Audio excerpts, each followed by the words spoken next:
കാര്യമാണ് ഞാൻ എടുത്തിരിക്കുന്നത്. ഒരു കുറച്ച് നിമിഷങ്ങൾ കൊണ്ടാണ് ഇത് തട്ടിക്കൂട്ടിയത്. തെറ്റുകുറ്റങ്ങളുണ്ടെങ്കിൽ എല്ലാവരോടും ക്ഷമ ചോദിച്ചോളൂ. നമ്മുടെ കർത്താവായ യേശു ക്രിസ്തു ഈ ലോകത്ത് വന്ന് നമ്മുടെ പാപങ്ങൾ ഏറ്റെടുത്ത് നമുക്കായി ക്രൂശിലേക്ക് അവനെ രക്ഷകനായി സ്വീകരിക്കുന്ന ഏവനും സന്തോഷവും സമാധാനവും ഈ ഭൂമിയിൽ ലഭിക്കും. എന്തൊക്കെയാ ഈ രാജ്യത്ത് നടക്കുന്നത്? ഒരിടത്ത് ചെന്നാൽ ഇങ്ങനെ കുറെ ആൾക്കാർ, അപ്പുറത്തെ വേറെ കുറെ ആൾക്കാർ എന്തൊക്കെയാണോ കാണിക്കുന്നത്. പിന്നെ ദൈവം സമാധാനം തരും. കുഞ്ഞെ, നീ അവിടെ നിന്നേ. എന്താ മോളെ, നീ എന്തൊക്കെയോ ബുദ്ധിമുട്ടുകളിലൂടെ കടന്നു പോവാന്ന് ആന്റിക്ക് തോന്നുന്നു. മോള് കർത്താവിനെ രക്ഷകനായി സ്വീകരിക്കാൻ തയ്യാറാണോ? തയ്യാറാണെങ്കിൽ എന്തായാലും എനിക്ക് തയ്യാറൊന്നുമല്ല. പിന്നെ നീ ഇപ്പൊ ഇതൊക്കെ പറയും. എന്തായാലും ഈ ബൈബിൾ നിന്റെ കരുതി വെച്ചു. നിനക്ക് എന്തെങ്കിലും ആവശ്യമില്ല. ഓ ആയിക്കോട്ടെ.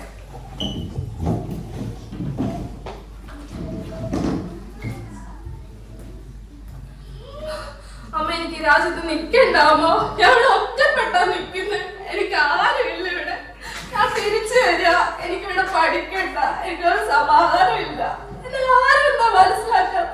അതെ, ഞാനാ തീരുമാനിച്ചു ഇവിടേക്ക് വന്നത്. പക്ഷെ എനിക്കിവിടെ നിൽക്കണ്ട. എനിക്കിവിടെ സമാധാനമില്ല. ആരും മനസ്സിലാക്കുന്നില്ല. ആരും ഉറങ്ങിട്ട് എത്ര ദിവസമായി? ആരോടെങ്കിലും പറയുക, ആരെങ്കിലും മനസ്സിലാക്കോ? ഈ കടന്നു പോകുന്നതൊക്കെ ആരെങ്കിലും അറിയുന്നുണ്ടോ? എല്ലാരും പറയും അവിടെ അല്ലേ സുഖല്ലേ, നിനക്ക് ആർക്കും കിട്ടാത്ത അവസരമല്ലേ കിട്ടിയത്. പക്ഷെ ആരെങ്കിലും മനസ്സിലാക്കുന്നുണ്ടോ ഇത്? നിന്നെ ആരും മനസ്സിലാക്കില്ല. നീയേ നിന്നെ ഓർത്ത് വേണ്ട. നീ അങ്ങ് മരിച്ചു.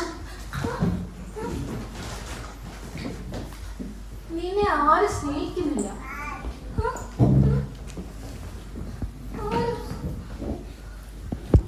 നീ മരിച്ചു. മരിക്കുന്നേ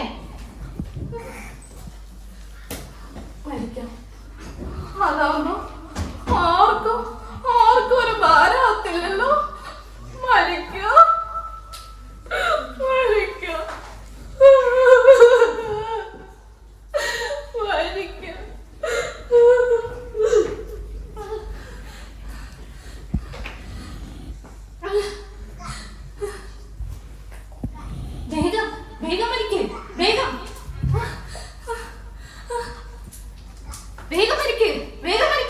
നീ ഈ ലോകത്തേക്ക് പോ.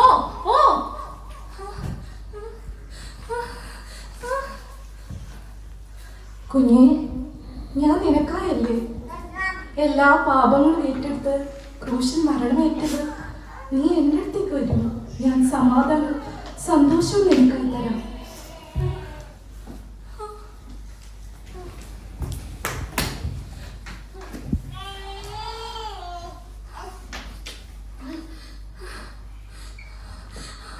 അവര് പറഞ്ഞില്ലേ കർത്താവിനെ രക്ഷകനായി സ്വീകരിച്ച കർത്താവ് സമാധാനം സന്തോഷം തരുമെന്ന്.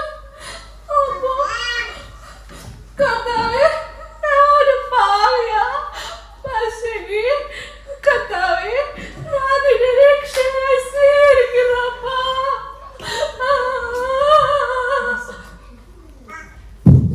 കുഞ്ഞെ, ഇന്നു മുതൽ നീ ഭൂമിയിൽ സമാധാനവും സന്തോഷവും അനുഭവിക്കും. കർത്താവിലുള്ള രക്ഷ നീ ഏറ്റതിനാ.